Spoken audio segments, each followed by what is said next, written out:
Saudara-saudariku yang dikasihi dan mengasihi Tuhan Yesus, pada hari ini Rabu 29 Desember 2021, hari kelima dalam oktav Natal. Menurut sabda kita dari Injil Suci menurut Lukas bab 2 ayat 22 sampai 35. Mari kita siapkan hati kita untuk mendengarkan sabdanya.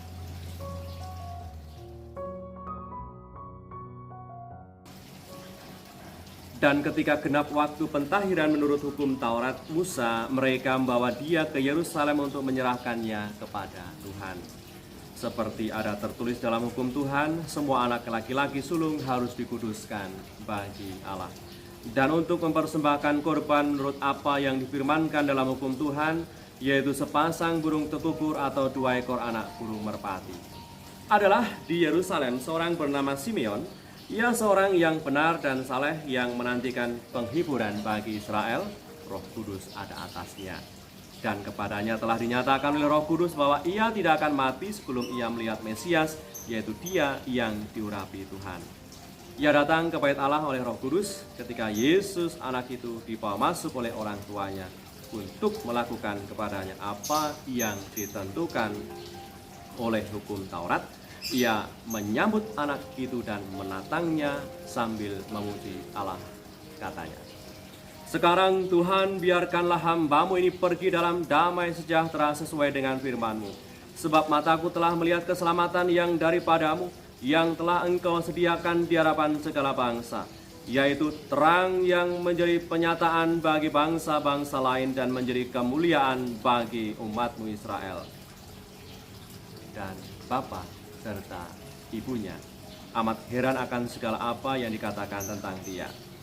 Lalu Simeon memberkati mereka dan berkata kepada Maria ibu anak itu, "Sesungguhnya anak ini ditentukan untuk menjatuhkan atau membangkitkan banyak orang di Israel, dan untuk menjadi suatu tanda yang menimbulkan perbantahan, dan suatu pedang akan menembus jiwamu sendiri, supaya menjadi nyata pikiran hati banyak orang."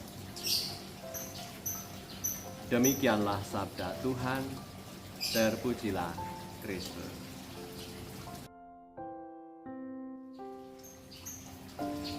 Saudara-saudariku yang terberkati, pada hari kelima oktav Natal ini kita bersama-sama mendengarkan kisah di mana Yesus Tuhan dipersembahkan di bait Allah.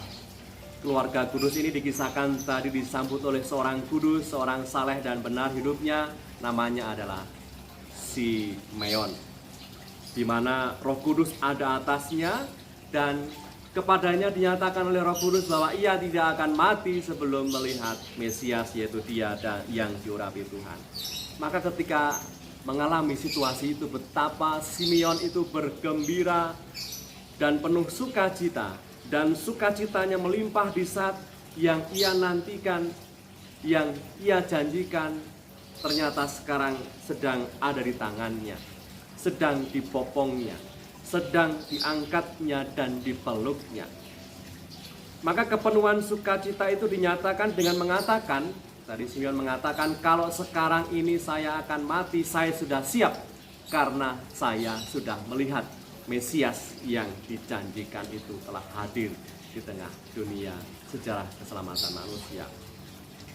Saudara-saudariku yang terberkati, kita memang tidak seberuntung Simeon yang bisa menyentuh, yang bisa menggendong dan mengangkat Yesus Sang Juru Selamat, yang bisa mengalami, menyentuh seperti yang dikisahkan dalam Injilnya. Tapi bukan berarti kita tidak bisa mengalami sukacita yang juga pernah dialami oleh Simeon tadi. Sukacita Simeon tetap bisa menjadi sukacita kita bila kita mau menerima Dia yang dilahirkan di dunia untuk memberi terang dan damai bagi mereka yang berkenan kepadanya. Semoga saudara-saudariku yang terberkati, saya dan Anda semua berkenan menerima Dia lahir dan hadir kembali di dalam hidup kita. Ketika kita mau menerima Dia, maka hati kita akan penuh dengan damai-Nya. Ketika kita mau menerima Dia, maka hati kita menjadi lega dan hidup semakin bersemangat, dan masa depan kita tentunya akan semakin terarah menjadi semakin lebih baik lagi. Marilah berdoa. Dalam nama Bapa dan Putra dan Roh Kudus. Amin. Tuhan Yesus, penantian banyak bangsa terpenuhi dengan hadir-Mu di dunia. Sukacita Simeon mewakili sukacita banyak bangsa yang terpuaskan harapan akan penantian panjang warta keselamatan. Semoga kami mampu selalu membuka hati bagi hadir-Mu dalam hidup kami, sehingga sukacita Simeon juga menjadi sukacita hidup kami. Sebab Engkaulah Tuhan dan pengantara kami, yang hidup dan meraja bersama Bapa dalam persekutuan Roh Kudus sepanjang segala masa. Amin. Berkatalah yang Maha Kuasa turun atas kita semua, Bapa, Putra, dan Roh Kudus.